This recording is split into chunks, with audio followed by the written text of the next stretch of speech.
नमस्कार प्रेक्षकों, आपका स्वागत है आज दोपहर की न्यूज बुलेटिन श्वेता संग खबरें अब तक पर।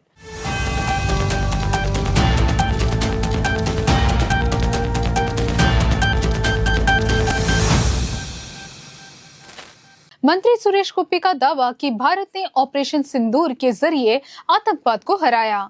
केंद्रीय मंत्री सुरेश गोपी ने दावा किया कि पाकिस्तान के आतंकी शिविरों के खिलाफ भारत के ऑपरेशन सिंदूर को दुनिया भर में न्याय के तौर पर देखा जाता है। भारत ने चेतावनी देकर आतंकवाद को हराया।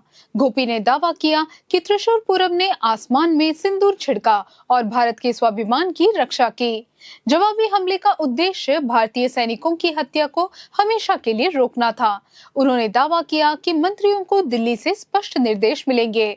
केरल के विधायक रमेश चन्नीतला ने पहलगाम जैसी घटनाओं को दोबारा होने से रोकने के लिए आतंकवादियों को कड़ा जवाब देकर भारतीय सेना का समर्थन करने की बात कही। केरल के एर्नाकुलम वाइटिला में यातायात की भीड़ को कम करने बनाया जाएगा सिंगल लाइन सिस्टम। केरल के परिवहन मंत्री केबी गणेश कुमार ने बताया कि वाइटिला पुल के नीचे के मध्य भाग को काटकर सड़क को चौड़ा किया जाएगा।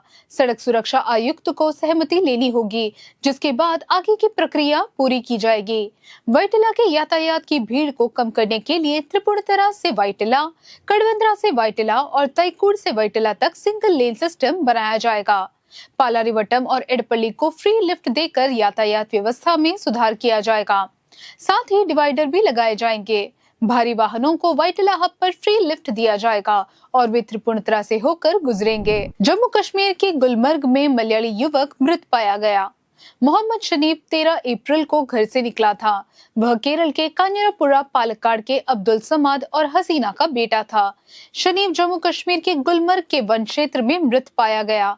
गुलमर्ग पुलिस ने उसके परिवार को उसकी मौत की सूचना दी और उसके शरीर पर जानवरों के हमले के कारण चोट के निशान होने का दावा किया। हज यात्रा के लिए करीपुर, कन्नूर और कोच्चि से तीर्थयात्रियों की उड़ान शुरू होगी। राज्य हज समिति के माध्यम से करीपुर की पहली उड़ान 10 मई को रवाना होगी और केरल के कोझिकोड हवाई अड्डे पर पहुंचेगी। प्रत्येक उड़ान पर राज्य हज निर्देशक तीर्थयात्रियों को यात्रा के सभी विवरणों की जानकारी देंगे।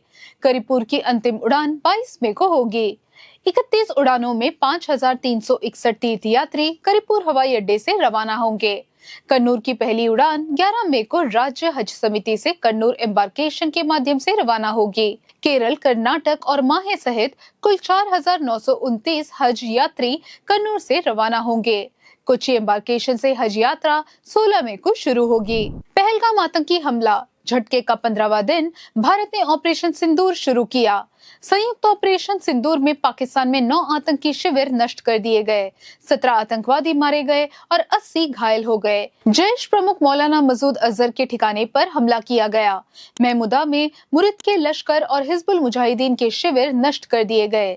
जवाबी कार्रवाई आधी रात को राफेल जेट, स्कैल्प मिसाइल और हमवी बमों का इस्तेमाल करके की गई।